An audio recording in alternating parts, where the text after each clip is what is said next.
berat.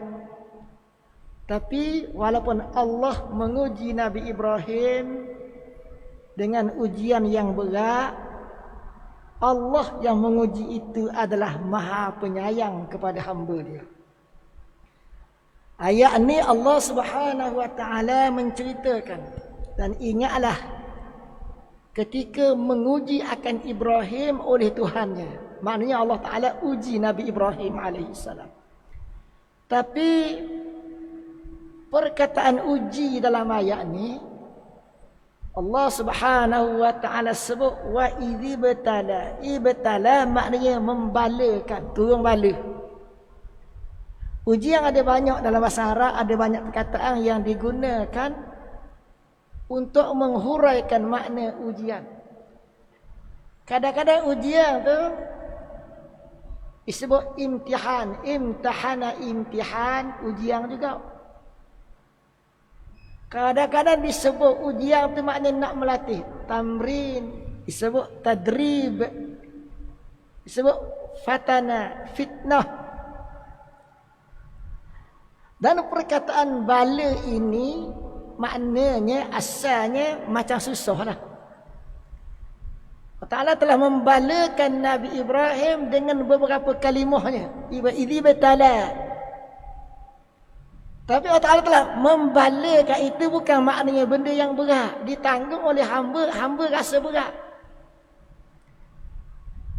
Tetapi hamba yang mengenali Tuhannya tidak merasai ujian yang berat itu sebagai berat. Sebab apa? Kerana ujian itu Tuhan buat mari sebagai proses untuk hamba itu mengenali Tuhannya. Ini kita kena ingat ni, setiap kesusahan yang mari pada kita adalah proses Tuhan buat mari. Sengaja Tuhan buat begitu supaya kita mengenalinya. Sebab apa? Kerana al-bala'u lil-wala'i kal-lahabi lil-zahabi.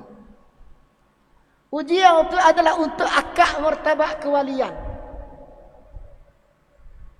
Akak martabat kewalian. Kewalian ni maknanya penyerahan diri kepada Allah. Al-wala' kepada Allah.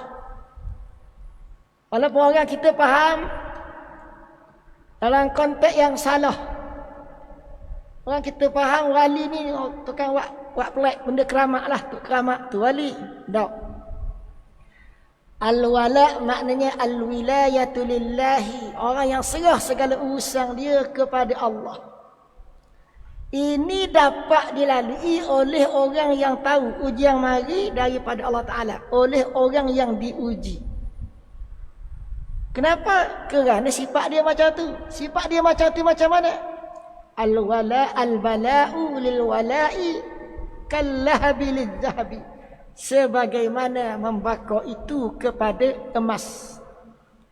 Emas yang ada dalam bukit, bila dia ambil, dia capur dengan seluk, capur dengan tanah. Nak suruh dia jadi molek macam ke barang kemas yang orang perempuan pakai itu, kita bakar sama dengan seluk tu, kita bakar sehingga dia yang tengah basah tu jadi setapak air. Ni setapak, ni setapak, ni setapak. 3 tapak. Kita panaskan lagi, orang 3 tapak ni jadi peluk antara satu sama lain. Bercantum jadi seketul. Bila jadi seketul baru kita dapat, oh mah rupanya. Lepas tu kita bakar lagi, baru kita kenal emas. Kenapa sifat emas itu mesti dibakar? Allah Ta'ala buat benda yang berharga itu mesti tahan, mesti lasak. Maka orang yang nak menyerahkan dirinya kepada Allah mesti diuji dengan kesulitan yang besar. Kalau dia diberi kesenangan macam kita lah, bila diberi kesenangan tak berapa nak ingat lah. Tapi apabila seorang itu diuji dengan ujian yang bertalu-talu, bertubi-tubi, jiwa akan jadi cenderung untuk mencari Tuhan. Maka bila susah banyak, percakapan antara jiwa dengan hati dia jadi molek. Dia tak belaga. Sebab apa? Kerana susah ni, hidup susah ni, ujian mari banyak ni, jiwa akan berdiri atas jalan rububiyah, hati akan berjalan atas jalan uluhiyah.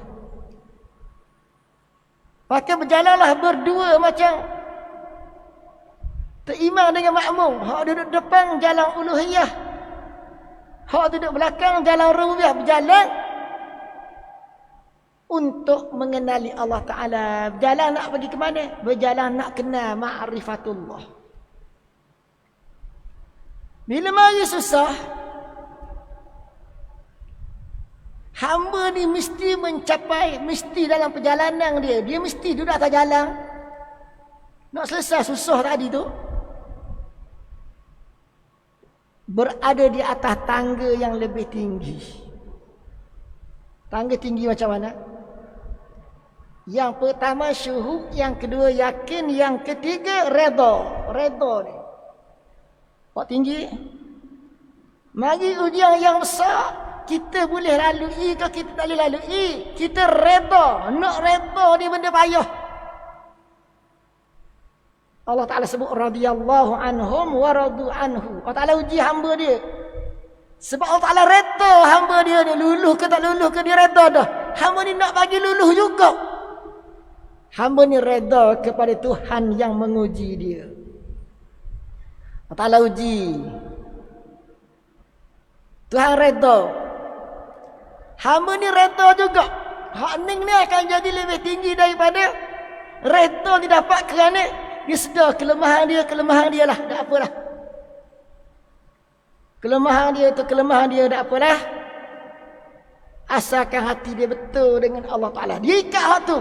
Ni akidah Maka dia berjalanlah di atas jalan Allah itu dengan segala kelemahan yang dia ada. Dia nampak kelemahan diri dia. Dia tak nampak kekuatan yang ada pada diri dia. Allah bekalkan kekuatan pada diri. Diri yang lemah tadi jadi kuat. Nabi Ibrahim AS Allah Ta'ala uji dakwah kepada kaum dia. Masa tu dia muda lagi. Kaum dia menyembah patung berhala. Raja Namrud perintah bakar. Bakar ni maknanya akal kata mati, adat kata mati. Kita baca cerita ni sedap Nabi Ibrahim terbakar, tak mati. Sedap kita baca cerita. Kita mari kemudian ni, Nabi Ibrahim diuji dengan suatu keadaan akal kata mati, adat kata mati. Dia lari tak? Dia tak lari. Sebab apa dia tak lari? Kerana dia melihat fana. Dia melihat diri dia akan mati. Tak hari tu bila-bila pun mati juga. Maka dia tidak takut menghadapi kematian. Kalaulah dikehendaki Allah mati dengan cara yang macam tu. Gata pula pada Allah. Maka Allah Ta'ala jadikan dia selamat daripada api. Selamat daripada api ni bukan macam cerita Hindustan tau. Now, akal kata mati, tiba-tiba Allah Ta'ala jadikan dia tidak mati. Maknanya apa tu? Maknanya ialah pelajaran. Selamat daripada kena bakar tu cerita macam cerita lain pula. Cerita lain pula. Hidup lagi tu di luar daripada keputusan akal. Maknanya orang yang mematikan ego dia, orang yang mematikan sombong dia, mematikan nafsu dia, dia mati tak apalah.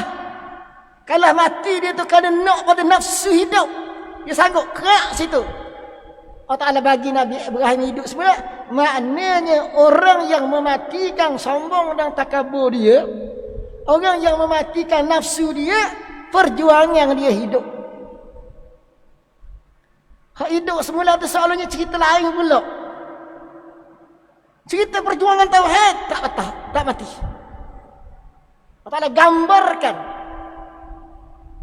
Kemudian Nabi Ibrahim diuji lagi, pergi meninggalkan negeri dia, pusing kawasan yang sangat jauh, ribuan batu. Keluar daripada Iraq, pergi ke Yaman, ke bawah, naik ke atas pula sampai ke Mesir, naik ke atas pula sampai ke Hebron, pergi ke Mekah pula. Ini ujian mati belaka ni. Jadi pelajaran yang paling besar Allah Ta'ala uji Nabi Ibrahim yang kita kena belajar ialah ujian tentang kematian. Ujian sakit, ujian tak ada piti yang kita lalui ini ujian yang kecil. Walaupun kita tak boleh uji dengan ujian yang kecil, jangan kita lupa untuk belajar pelajaran yang besar daripada cerita Nabi Ibrahim, iaitulah kita kena belajar pelajaran mati. Belajar pelajaran mati dalam bentuk sekurang-kurangnya kita belajar mematikan nafsu sebagaimana Nabi Ibrahim alaihissalam bersedia untuk mati kerana menjunjung perintah Allah Subhanahu wa taala. Hidup tak ada apa makna dia. Pelajaran apa? Nak suruh la haula wala quwata illa billah dilekat dalam hati. Aku tak ada daya upaya, tak ada kederak, tak ada kekuatan apa-apa melainkan semua tu milik Allah. Nak suruh lekat hak ni. Waktu Allah Ta'ala buat mari dalam bentuk hidup semula. Begitulah Nabi Ibrahim alaihissalam diperintahkan menyembelihkan anak dia. Menyembelihkan anak maknanya ujian menyembelih kasih sayang yang paling besar sekali. Allah Ta'ala tak cerita ujian je ni, atas anak hidup balik, tak cerita. Yang mata Nabi Ibrahim ni, ulama kata ikat kemah-kemah anak dia, asah pisah.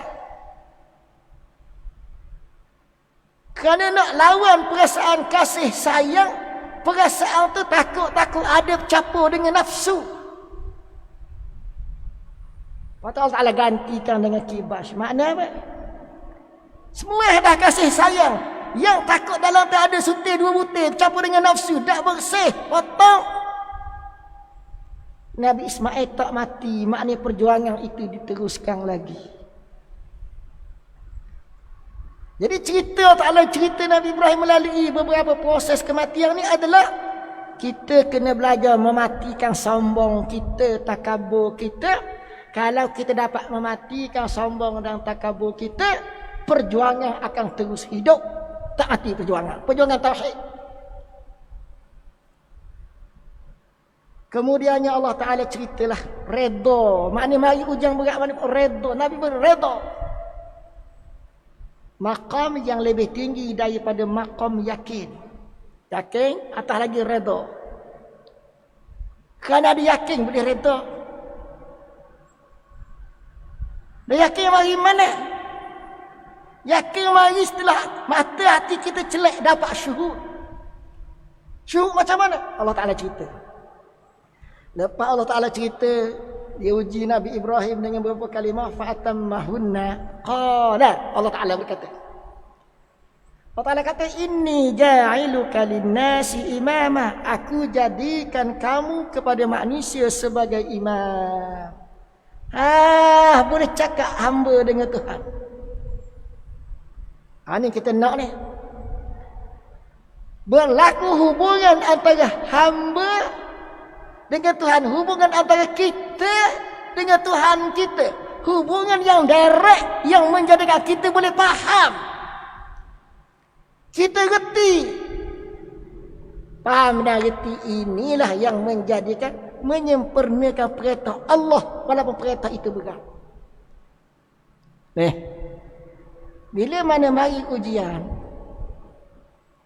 lil wala'i al bala'u lil wala'i.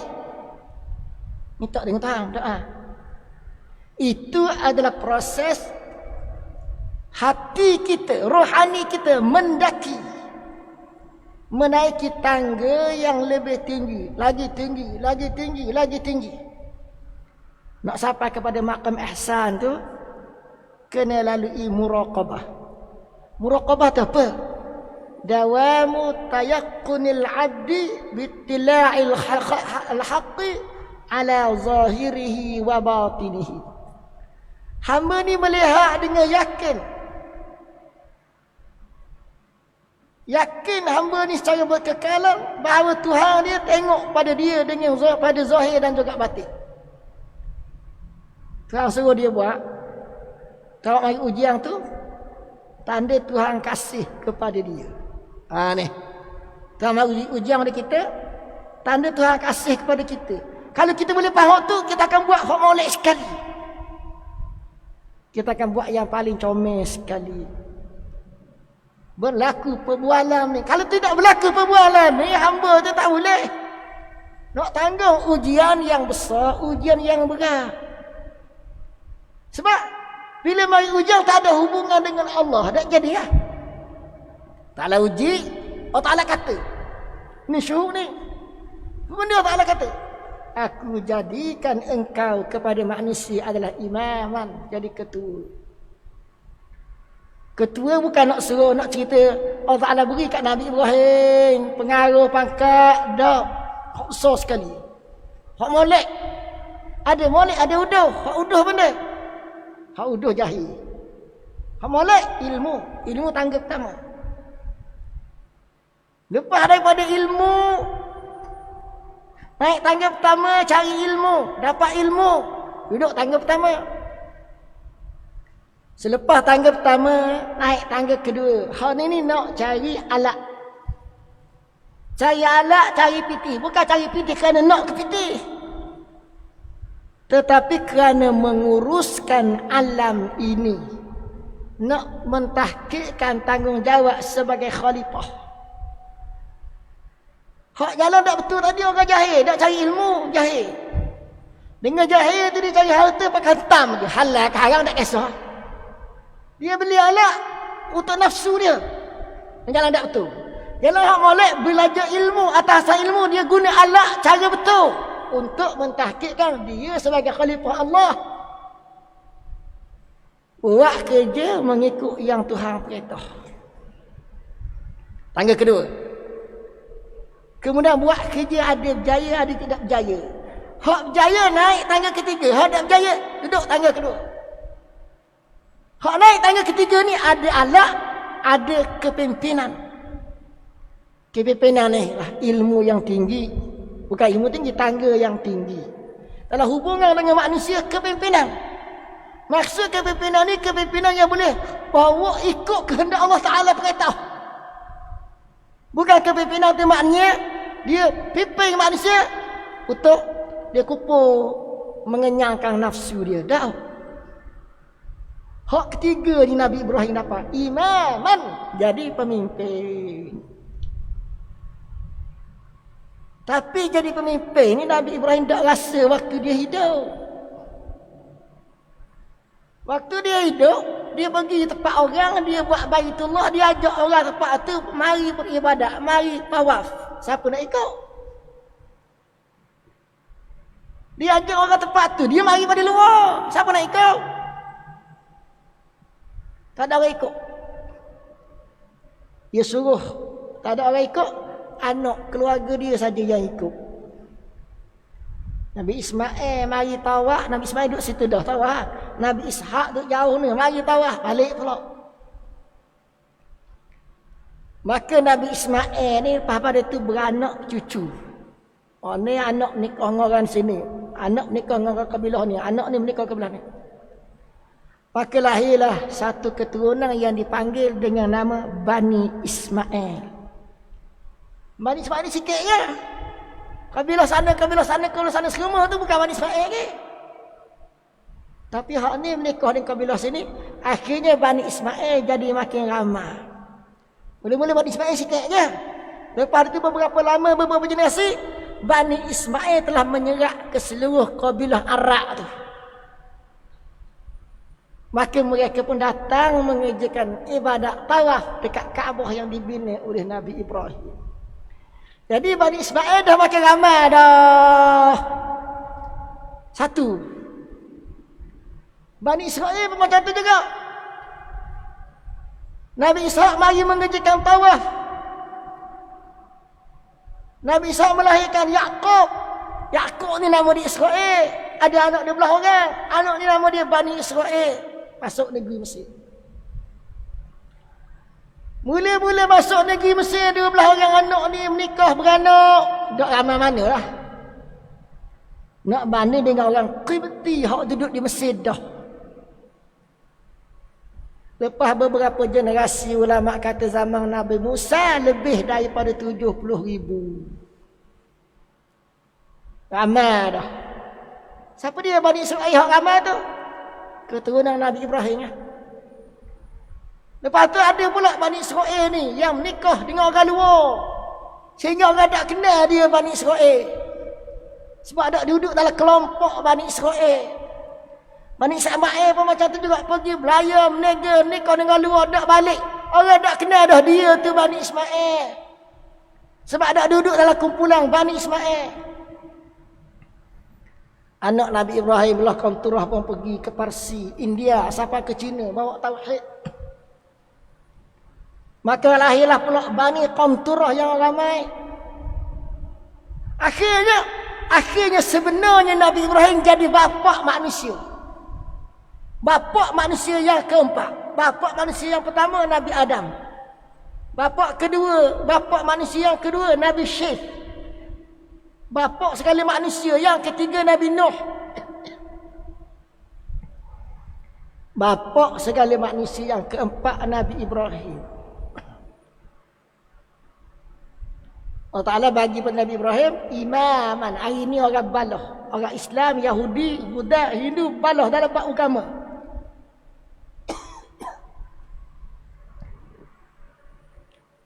Mereka ni, kisah mereka berkisar tentang pengajaran Nabi Ibrahim. Yang satu, Nabi Ibrahim waktu lah. Orang Islam cerita Nabi Ibrahim. Orang Yahudi cerita Nabi Ibrahim. Orang Majusi, orang Kristian cerita Nabi Ibrahim. Nabi Ibrahim mana? Nabi Ibrahim hak tu, hak seorang tu lah. Nak tahu hak mana hak sebenar. Kalau jumpa hak sebenar, selesai masalah. Maknanya apa? Maknanya Allah Ta'ala telah akad Nabi Ibrahim jadi imaman. Lepas tu Nabi Ibrahim kata pula, qala wa min zurriyati. Nabi Ibrahim kata, ya Allah, berikanlah juga kepada keturunan aku. Ni ayah. Dia sayang ke anak dia, dia minta Allah Ta'ala berikan juga kepimpinan itu kepada anak-anak cucu dia, keturunan dia. Zurriyati kita nisbah, kita kata nasab Ibrahim. Apa dia nasab? Nasab makna apa? Nasab diambil daripada perkataan nisbah. Nisbah maknanya hanya 20, hanya 80 banding. Hanya 50, hanya 50. Hanya 70, hanya 30. Nisbah. Nasab. Kenapa zuriat dipanggil nasab? Ini nombor satu. Kerana dia mengalir. Yang dinamakan baka itu diambil daripada perkataan baka. Baka makna kekal. Apa benda yang kekal tu? Akhirnya semua manusia ada keturunan Nabi Ibrahim alaihissalam. Tapi hak Nabi Ibrahim tu berapa banyak campur dengan hak belah lain ni pula. Belah no. Hak belah makna ayah tu ayah ni keturunan hak jahat. Campur dalam diri satu orang zuriat dan benih molek benih jahat. Nisbah hak benih ni hak baik dengan hak jahat mana banyak? Itu makna nasab tu. Abu Jahal keturunan Nabi Ibrahim juga. Keturunan jahat banyak juga dalam darah Abu Jahal. Orang yang awal-awal beriman di Mekah adalah anak beranak Nabi. Di Madinah pun orang yang awal beriman, orang Khazraj adalah anak beranak Nabi juga. Anak beranak mak kepada Taqi Nabi, Abdul Muttalib. Mak dia tu orang di situ. Beriman. Nisbah. Maka ada di kalangan manusia itu yang keturunan Nabi Ibrahim ni yang tak dapat la yanalu ahdi, tidak mencapai akad oleh janjiku ini az-zalimina, akan orang yang zalim. Makna apa? Memang betul keturunan Nabi. Tapi di samping keturunan Nabi, keturunan tak pakai ada gok dalam diri dia. Hak jahat ni tebal, membentuk hijab yang menghalang dia sampai kepada janji ini. Dia nak sampai hijab sekak, tak apa. Hijab tarik, hanyut pula. Kemudian ada kesedaran nak sampai hijab itu halang, nak sampai hijab tu tarik, hanyut pula. La yanalu ahdi az-zalimina, tidak mencapai oleh janjiku ini akan orang-orang yang zalim. Macam mana? Allah Ta'ala sebut bab zuriat ni dalam surah Yasin. Wa ayatul lahum anna hamalna dzurriyyatahum fil fulkil mashhun. Dan di antara tanda kebesaran Allah ialah kami tanggungkan zuriat manusia itu. Dia di atas kapal yang besar, penuh dengan saratan dia. Maknanya orang naik kapal ni manusia lah. Siapa-siapa dia manusia lah. Tapi Tuhan sebut zurriyatahum, keturunan mereka itu keturunan manusia. Sebab apa gitu? Situ ada makna yang sangat dalam dari sudut kinayah. Hak naik kapal besar ni ada yang selamat sampai ke destinasi, ada yang tak sampai. Ibaratnya kehidupan manusia daripada keturunan yang molek pun ada yang hanyut, akhirnya lemah, tak sampai ke destinasi. Tetapi ada yang dapat sampai ke destinasi. Hak dapat sampai ke destinasi itu macam mana? Dapat sampai ke destinasi itu ialah ikut perjalanan Nabi Ibrahim. Allah Ta'ala berikan kepadanya menyempurnakan tanggungjawab khalifah. Selesai. Walaupun tidak ada kuasa yang besar, yang banyak. Nabi Ibrahim ni, dia tak jadi raja. Hak jadi raja Nabi Daud. Berapa lapis tu? Nabi Ibrahim AS di zaman tua dia, dari segi orang menolak dakwah dia, orang anggap dia orang gila. Kerana dia masuk kabilah Jurhum, dia masuk Himyar, Qahtan, mana-mana, dia ajak orang mari tawaf dekat Kaabah yang dia bina. Siapa nak pergi? Cuma kemudian tu orang pergi kerana orang yang pergi itu adalah menikah dengan anak cucu dia. Dah jadi Bani Ismail dah. Baru pergi. Maknanya kejayaan orang mari tawaf itu setelah Nabi Ibrahim tidak ada dah. Masa Nabi Ibrahim hidup, orang ingat dia gila. Buat rumah tengah panah, tengah padang, suruh orang mari. Tak.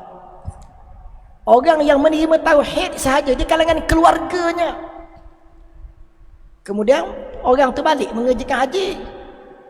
Balik daripada mengerjakan haji, dia dan Nabi Ibrahim lah, dia dan anaknya Nabi Ismail lah yang membersihkan tempat tu. Antahira baitiyah, bersihkan.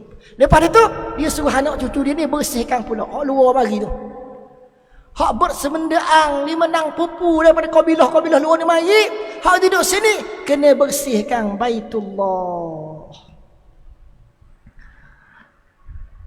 Ini di antara cara Allah Ta'ala uji Nabi Ibrahim AS adalah mengangkat martabat Nabi Ibrahim sehingga menjadi manusia yang tinggi sekali, imaman.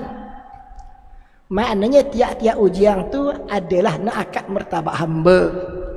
Ulama kata al-bala'u lil wala', ujian tu nak angkat martabat penyerahan diri kita kepada Allah Ta'ala. Kita belajar betul, belajar serah diri pada Allah, jaya. Kalau kita tak belajar serah diri pada Allah, habis hanyut kita. Maka jadilah orang yang hina di dunia dan hina di akhirat. Nabi Ibrahim AS, Allah Ta'ala janjikan sesuatu yang besar. Dia jadi imaman, dan keturunan dia yang ikut jalan dia akan jadi imaman. Maknanya perintah dunia sebagaimana yang Allah Ta'ala suruh, mentahqiqkan tanggungjawab khalifah sebagai perjalanan mengabdikan diri kepada Allah Subhanahu wa Ta'ala. Mudah-mudahan Allah Ta'ala masukkan kita di kalangan hamba-hambanya yang dirahmati dan diampuninya. Allahumma alif baina qulubina wa wahhid sufufana wajma' kalimatana. Allahumma ja'alna min awliyaika as-salihin wa ibadika al-muqarrabin. Allahumma walli umurana khiyarana wa la tuwalli umurana shirarana. Allahumma adfa' 'anna al-bala' wal-waba' wal-fitan. ربنا آتنا في الدنيا حسنة وفي الآخرة حسنة وقنا عذاب النار سبحان ربك رب العزة عما يصفون وسلام على المرسلين والحمد لله رب العالمين.